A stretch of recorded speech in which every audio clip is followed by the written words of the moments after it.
नमस्कार, आप देख रहे हैं प्राइम न्यूज। आपके साथ मैं हूं काजोल नारायण। स्वागत है आपका यूपी प्राइम में। कोरोना वायरस को लेकर संयुक्त प्रेस कॉन्फ्रेंस में स्वास्थ्य मंत्रालय की ओर से मौजूदा स्थिति से अवगत कराया गया है। इस प्रेस कॉन्फ्रेंस में स्वास्थ्य मंत्रालय के संयुक्त सचिव लव अग्रवाल, आईसीएमआर के महानिदेशक डॉक्टर बलराम भार्गव और नीति आयोग के सदस्य डॉक्टर वीके पॉल ने अहम जानकारी दी है। उन्होंने बताया कि कोरोना वायरस की सही स्थिति का अंदाजा लगाने के लिए देश में सेरो सर्वे कराया गया है। इस सर्वे में कई राहत देने वाली बातें भी सामने आई हैं। देश में रिकवरी रेट में समय के साथ इजाफा पा रहे हैं। आज देश का रिकवरी रेट 49.21% है।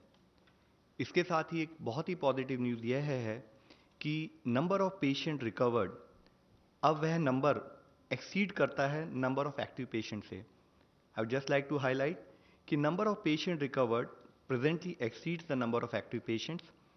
एज ऑन 11 जून हमारे देश में 1,41,028 इंडिविजुअल्स क्योर और रिकवर हो चुके हैं। इसके साथ ही एक और मुख्य अंश मैं आप लोगों की दृष्टि में लाना चाहूँगा कि कई बार जब हम कंपैरिजन करते हैं तो हम एब्सोल्यूट नंबर की बेसिस पर दूसरे देशों से कंपेयर कर कर कभी कभी ये बात भी करते हैं कि इस देश में केसेस ज़्यादा हैं, इस देश में केसेस कम हैं। उस विषय में मैं आप लोगों की दृष्टि में यही पॉइंट हाईलाइट करना चाहूँगा कि कई बार ये कंपैरिजन थोड़ा सा मिसलीडिंग, मिसकंस्ट्रूड हो सकता है, क्योंकि कभी भी हम कंपैरिजन जब भी करें तो हमें उससे कंपेयर करना है जिस देश की पॉपुलेशन इक्विवेलेंट है। हम कभी भी जिन देशों की पॉपुलेशन हमारे देश के अनुपात में काफ़ी कम है उससे तुलना नहीं कर सकते हैं। जो आंकड़े हमें दिल्ली सरकार दे रही है वही आंकड़े हमने आपको दिए हैं। आप इसको मान के चलें कि जो कोविड रिलेटेड डेथ है जो स्टेट ने रिपोर्ट किए हैं वही डेथ हम आपको बता रहे हैं।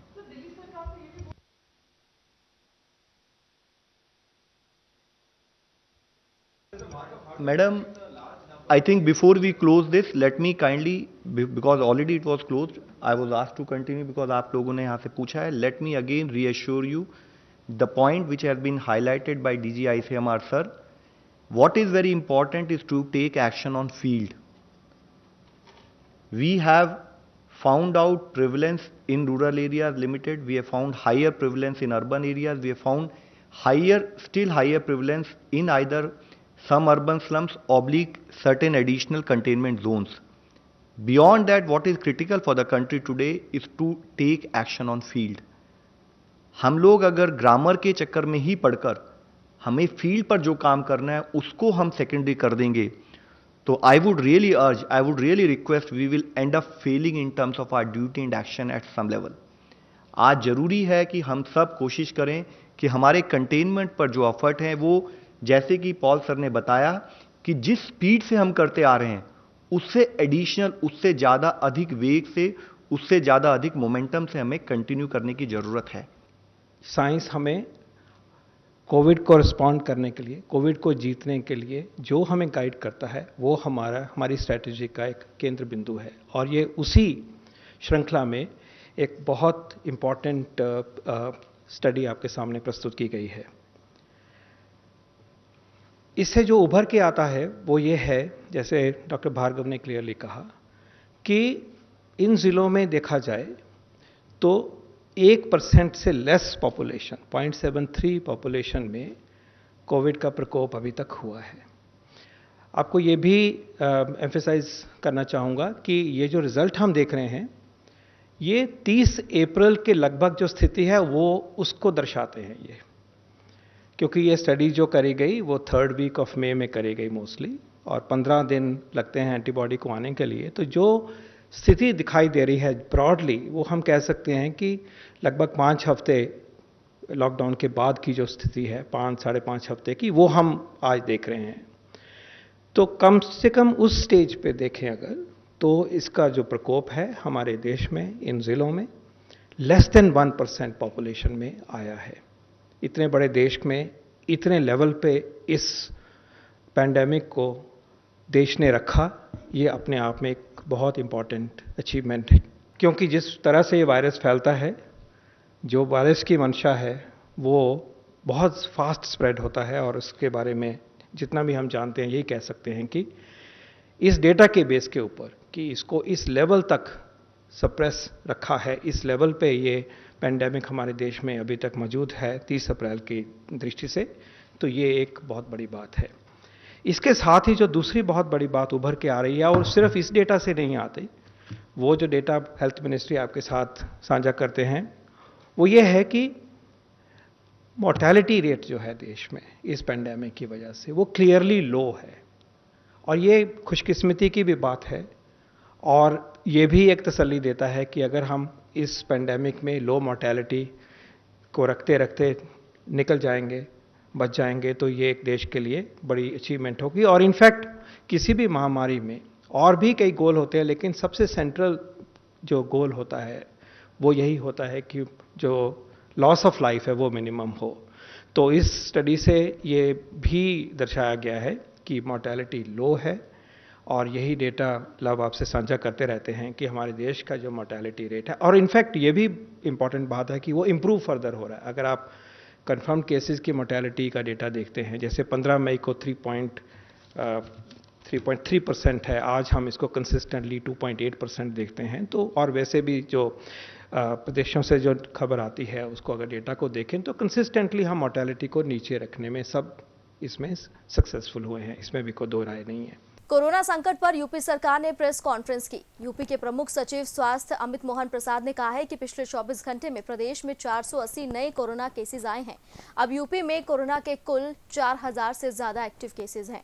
इन्फेक्शन के कुल केसेस 4451 जो अभी तक संक्रमित मरीज पूर्णतः उपचारित होकर डिस्चार्ज किए जा चुके हैं, उनकी संख्या है 7292 अब तक कोरोना वायरस संक्रमित 345 लोगों की मृत्यु हुई है।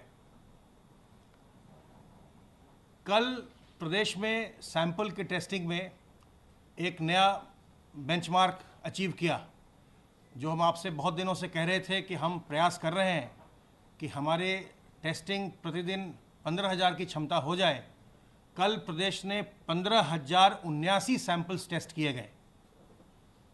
तो इस प्रकार कल जो हमारी जो ट्रूनेट मशीनें आई हैं प्रदेश में, और जो हमने ऑटोमेटेड RNA एक्सट्रैक्टर मशीनें मंगवाई थी, और जो ढेर सारे RT-PCR मशीन और बायोसेफ्टी कैबिनेट मंगा करके जो पूरे लेबोरेटरी नेटवर्क को एक्सपैंड किया गया था, उसका ये परिणाम रहा है। माननीय मुख्यमंत्री जी के निर्देशन में और उनके गाइडेंस में ये परिणाम रहा है कि हमारी जो टेस्टिंग की क्षमता है उसमें बहुत ज़्यादा विस्तार हुआ है।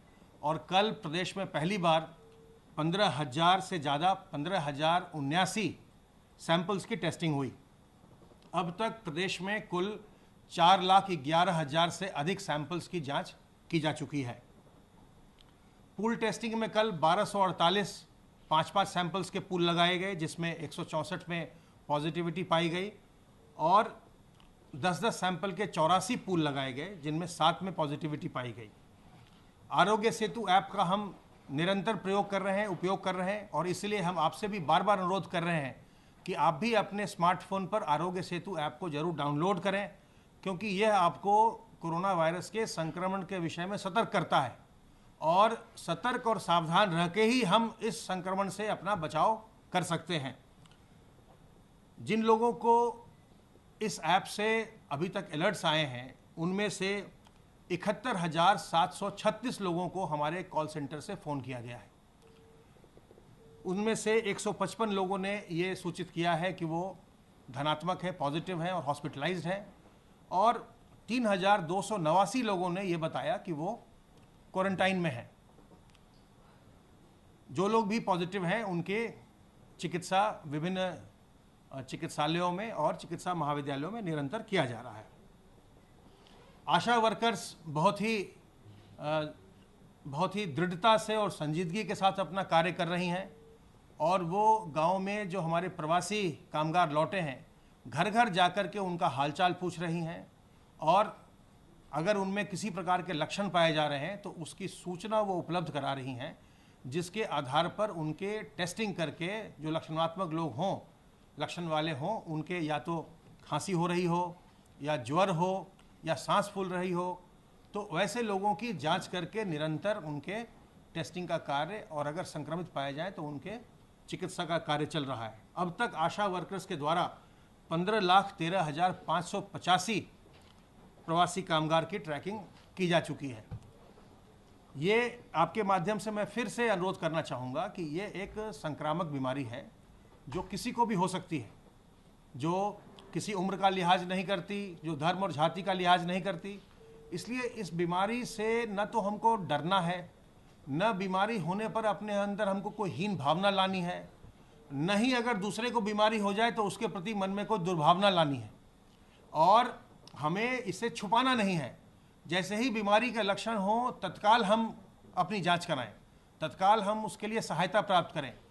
जिला अस्पताल जाइए, मुख्य चिकित्सा अधिकारी के पास जाइए, और आप घर बैठे ही हमारे हेल्पलाइन नंबर 1800 180 51 45 पर फ़ोन कर सकते हैं और हमारे विशेषज्ञ आपको सलाह देंगे कि आपको अपनी जांच करा लेनी चाहिए या आपको कोई और कार्रवाई करनी चाहिए।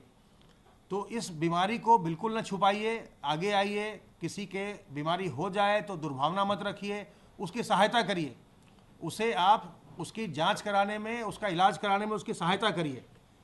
हमारा सर्वेलेंस का कार्य लगातार चल रहा है और उसके अंतर्गत हम अभी तक 1,15,333 टीम दिवस के माध्यम से 88,07,958 घरों का सर्वेलेंस हमने किया है, जिसमें 4,48,429 लोग उन घरों में रहते हैं।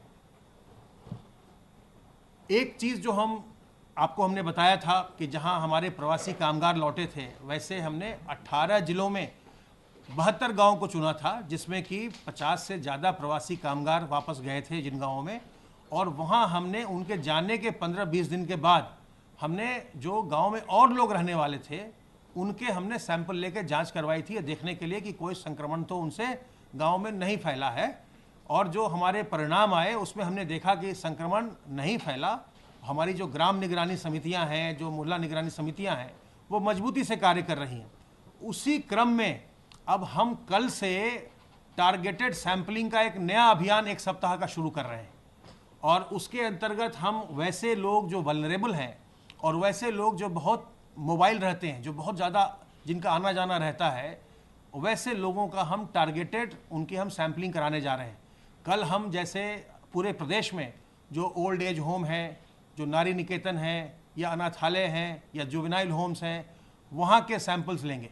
वहीं उत्तर प्रदेश के अपर मुख्य सचिव गृह अवनीश कुमार अवस्थी ने कहा है कि मुख्यमंत्री योगी ने 15 जून तक 1 करोड़ मानव दिवस सर्जित करने के लिए उन्होंने जो कल बैठक की थी उसे हर हालत में सुनिश्चित करने के निर्देश दिए हैं। साथ ही उन्होंने ये भी कहा कि सीएम योगी ने आगरा, मेरठ, अलीगढ़, मुरादाबाद, कानपुर नगर, फिरोजाबाद, गाजियाबाद, बुलंदशहर, गौतम बुद्ध नगर और बस्ती में स्वास्थ्य सेवाओं पर विशेष ध्यान देने के निर्देश जारी किए हैं। माननीय मुख्यमंत्री जी ने आज टीम 11 की बैठक लोक भवन में आयोजित की। माननीय मुख्यमंत्री जी की अध्यक्षता में सर्वप्रथम विकास की योजनाओं को और गति और तेज करने का निर्देश उन्होंने दिया। उन्होंने कहा कि बहुत जल्दी ही 15 तारीख तक 1 करोड़ मानव दिवस के सृजन की जो योजना के संदर्भ में कल उन्होंने बैठक की थी, वो हर हालत में सुनिश्चित की जाए। मनरेगा हो, एक्सप्रेसवेज हो, पीडब्ल्यूडी विभाग हो, सिंचाई विभाग हो, पेयजल योजनाओं का मामला हो, वनीकरण हो, हर विभाग में जोड़कर कोशिश की जाए कि 1 करोड़ तक का लक्ष्य जो उन्होंने दिया है श्रमिकों और कामगारों के लिए, वो पूरा हो जाए और उससे प्रदेश के नवनिर्माण का रास्ता भी तैयार हो जाए। मुख्यमंत्री जी ने सभी मंडलायुक्त, 18 मंडल हैं, सभी मंडलायुक्तों को निर्देश दिया है कि वो अपने मंडल में विकास की योजनाओं की समीक्षा करना शुरू कर दें। आपको मालूम है बस्ती, गोरखपुर, आजमगढ़ और वाराणसी मंडल का माननीय मुख्यमंत्री जी ने अभी दौरा किया था। उन्होंने स्वयं ही उनका निरीक्षण किया, लेकिन और भी मंडल जितने हैं सब में मंडली जो कमिश्नर हैं उनको आदेश दिया है, चीफ सेक्रेटरी साहब को आदेश दिया है कि वो सभी लोग अपना विकास की योजनाओं का समीक्षा कर लें। साथ साथ विकास की योजनाओं के साथ साथ उनको ये भी तय करने के लिए दिया है कि आगे की विकास की क्या रणनीति होगी, ये भी तय हो, और जो रोजगार की कार्य योजना बन रही है, भारत सरकार की स्कीम्स के अंतर्गत जो पूरा प्लान बन रहा है, उसकी भी वो तैयारी करेंगे। आगरा, मेरठ, अलीगढ़, मुरादाबाद, कानपुर, फिरोजाबाद, गाजियाबाद, बुलंदशहर, गौतम बुद्ध नगर तथा बस्ती में स्वास्थ्य सेवाओं पर विशेष ध्यान दिया जा रहा है। आपको मालूम है कि इन्हीं जनपदों में सबसे ज़्यादा जो है केसेस आए हैं।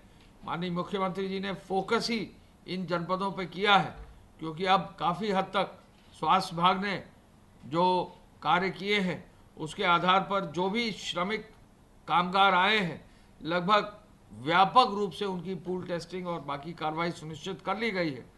तो जो भी उसमें संक्रमित हैं उनकी पहचान लगभग धीरे धीरे कर ली गई है।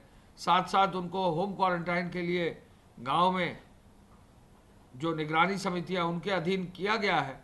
लेकिन इस पूरे कार्य से आगे बढ़ते हुए अब जिन शहरों में ज़्यादा संख्या है उन शहरों पर विशेष ध्यान देने का मुख्यमंत्री जी का निर्देश है। इन जनपदों में स्वास्थ्य सेवाएं जहां भी हैं वो मजबूत हों, वहां पर हॉस्पिटल्स में बेड्स की व्यवस्था, खाने की व्यवस्था, वहां पर दवाई और बाकी सब का उपचार की व्यवस्था, सफाई की व्यवस्था, सब पर जो है विशेष नज़र रखी जा रही है। कोविड जो रोगी है उनकी भर्ती, जो रोगी है उनकी निरंतर मॉनिटरिंग का भी निर्देश मुख्यमंत्री जी ने दिया है। रोज इस बात की समीक्षा होती है कि किस अस्पताल में किस मरीज से फीडबैक लेकर कहाँ क्या सुधार करने की आवश्यकता है। माननीय मुख्यमंत्री जी ने आज इस बात के लिए संतोष व्यक्त किया है, स्वास्थ्य विभाग, चिकित्सा शिक्षा विभाग को इस बात की बधाई भी दी है कि कुल मिलाकर 14,994 टेस्ट 15,079 हो गए। 15,079 टेस्ट जो है कल किए गए हैं। तो निश्चय ही जो 15,000 का लक्ष्य था वो पूरा हो गया है। 15,079 इस लक्ष्य को पूर्ति करने पर संतोष व्यक्त करते हुए उन्होंने कहा है कि जहां हम 15,000 के लेवल पर पहुंचे हैं, अब हमको 20,000 के टेस्ट के लेवल पर पहुंचना है। प्रदेश की जनसंख्या अधिक है, टेस्ट और संख्या में कराने का निर्देश जो उन्होंने दिया है उसमें ट्रूनेट मशीन्स जो है खुद जो है सरकारी जहाज से लाकर एक एक अस्पताल में, एक एक मेडिकल कॉलेज में, जहां भी अस्पताल प्राइवेट के चल रहे हैं वहां पर भी लगाए जा रहे हैं। तो ये व्यापक रूप से एक योजना बनाई जा रही है और 15,000 के टेस्ट के बाद अब 20,000 का लक्ष्य रखा गया है। मृत्यु की दर को कम करना ये मुख्य उद्देश्य स्वास्थ्य विभाग का है, मुख्य उद्देश्य हॉस्पिटल्स का है, डॉक्टर्स का है।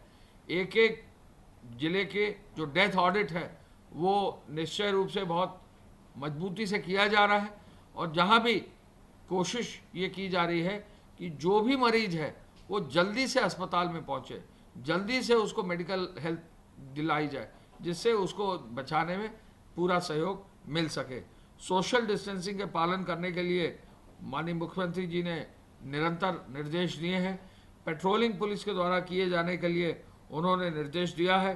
स्ट्रीट वेंडरों के लिए प्रधानमंत्री आर्थिक पैकेज के अंतर्गत कार्रवाई करने का निर्देश दिया है और कल ही जो है एक नई योजना श्रम विभाग की लागू की जा रही है, जहां श्रम विभाग जो है बच्चों को, जो छात्र और छात्राएं हैं उनको जो है आर्थिक सहायता जो है प्रदान करेगा।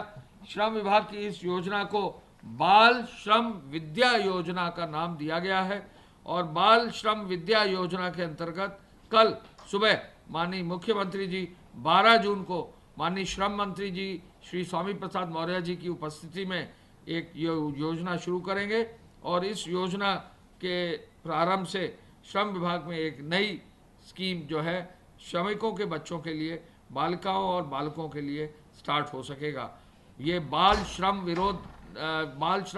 निषेध दिवस कल है, कल बाल श्रम निषेध दिवस है, उसके उपलक्ष्य पर ये जो एक नई योजना आ रही है बाल श्रमिक विद्या योजना, इसको कल से लागू किया जा रहा है। बीते दिनों कासगंज में गिरफ्तारी की गई फर्जी शिक्षिका अनामिका शुक्ला और सुप्रिया सिंह मामले में कोतवाली सोरो पुलिस ने एक और बड़ा खुलासा कर दिया है। बता दें कि सोरो कोतवाली पुलिस ने एसपी कासगंज सुशील घुले के निर्देशन पर उत्तर प्रदेश में फर्जी शिक्षकों की फर्जी दस्तावेज के आधार पर नियुक्त कराने वाले मास्टरमाइंड जसवंत को पुलिस ने गिरफ्तार किया है। पुलिस की गिरफ्त में आया मास्टरमाइंड जसवंत सिंह अपने भाई पुष्पेंद्र के साथ यूपी के कई जनपदों में लोगों की फर्जी शिक्षकों के पद पर भर्ती कराने का काम किया करता था। वहीं पुलिस पूछताछ में एक चौंकाने वाला मामला भी सामने आया है। जिस मास्टरमाइंड जसवंत को पुलिस ने गिरफ्तार किया है वो भी जनपद कन्नौज में एक वैभव कुमार के नाम व्यक्ति के फर्जी दस्तावेजों के आधार पर एक प्राथमिक विद्यालय में फर्जी शिक्षक के पद पर नौकरी कर रहा था। तो वहीं पुलिस अब उस फरार की तलाश लगातार कर रही है। इसने जसवंत सिंह ने अपने पूछताछ में ये बताया कि काफ़ी ज़्यादा काम पुष्पेंद्र उसका जो भाई है वो देखता था और ये भी जसवंत भी उसमें उसकी सहायता करता था।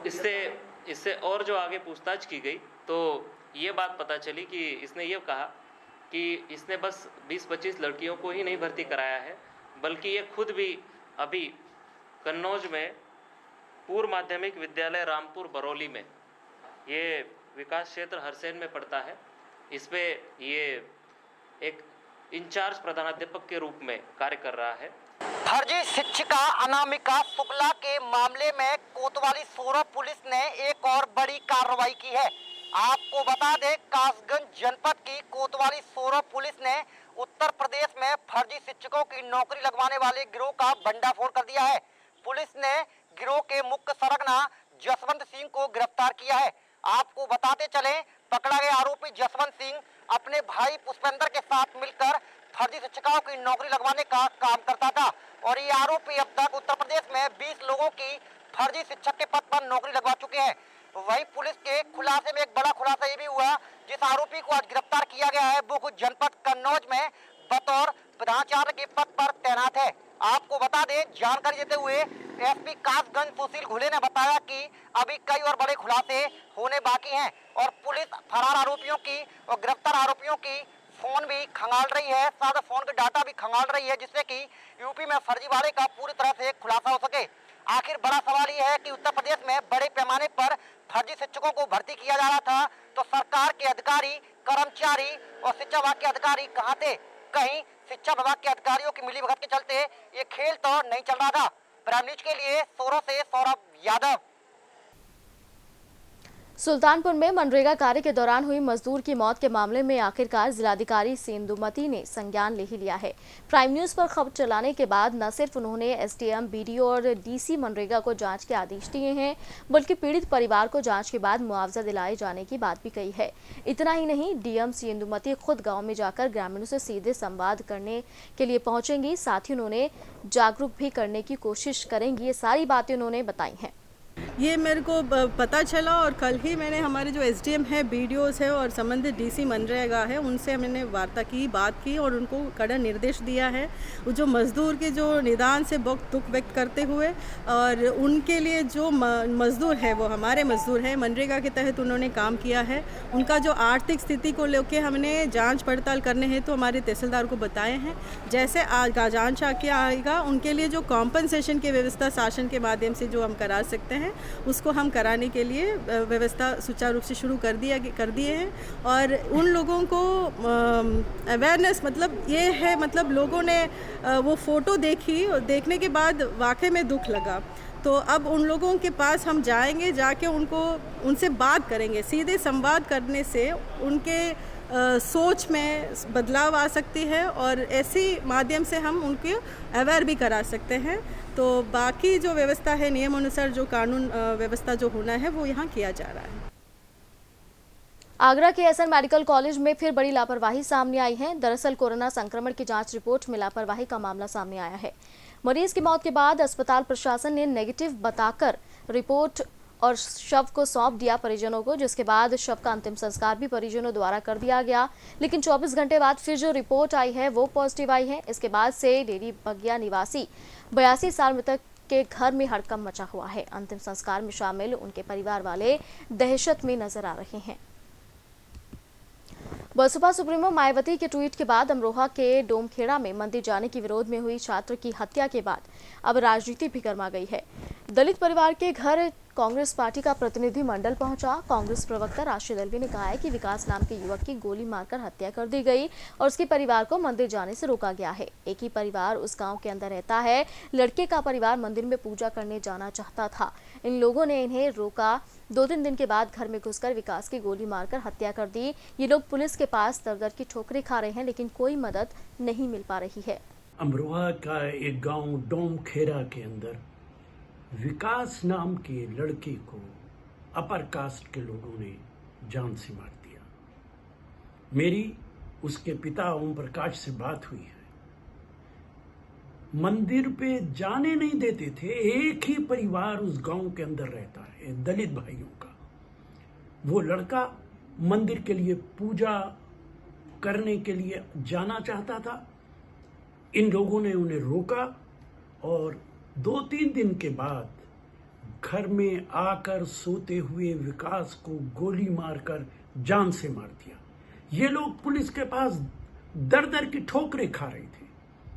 पुलिस डिपार्टमेंट में एक सब इंस्पेक्टर उसी बिरादरी का है जिस बिरादरी के लोगों ने इसका कत्ल किया है। वो उनको बचाने की कोशिश करता रहा। अगर पुलिस ठीक वक्त पे कदम उठा लेती तो इस बच्चे की जिंदगी बच सकती थी।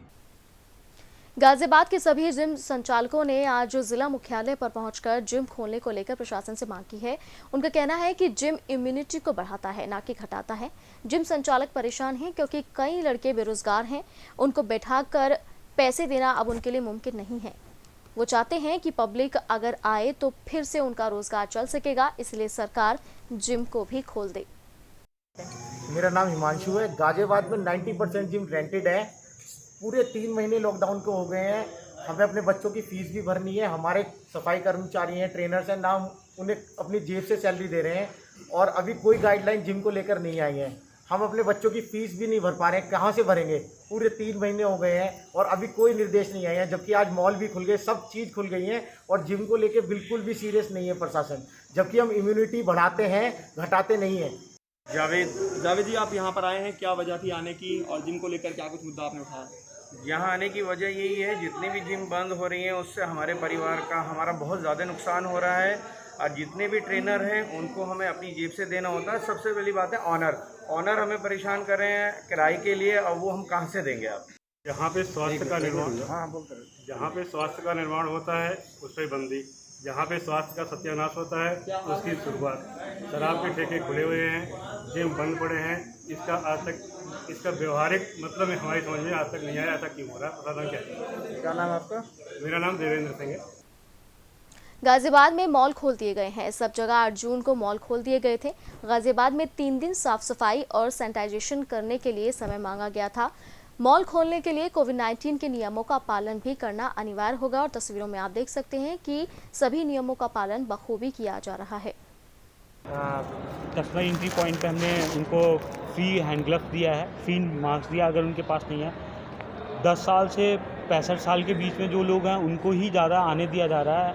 कोशिश कर रहे हैं कि जो बच्चे हैं या जो 65 साल से ज़्यादा लोग हैं वो ना आए मॉल में। उनके लिए गवर्नमेंट की तरफ से बोला गया है कि उनको बोला जाए कि वो ज़्यादातर घर पे रहें, ठीक है। एंड सेकेंड थिंग सर, सबकी वहाँ पे स्कैनिंग हो रही है, थर्मल स्कैनिंग हो रही है, सबको सैनिटाइज़ किया जा रहा है।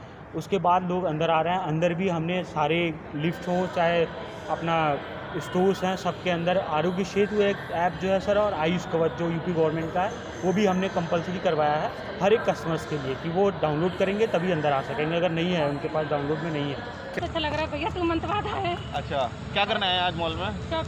शॉपिंग करने आए हैं। किस तरीके की व्यवस्था देखी आपने यहाँ पे मॉल में जब आए? काफ़ी अच्छा है, सैनिटाइजर हो रहा है, मास्क वास्क लगा के अपना काफ़ी अच्छी सब। और यूपी प्राइम में फिलहाल के लिए इतना ही। देश और दुनिया की तमाम बड़ी खबरों के लिए आप देखते रहिए प्राइम न्यूज़।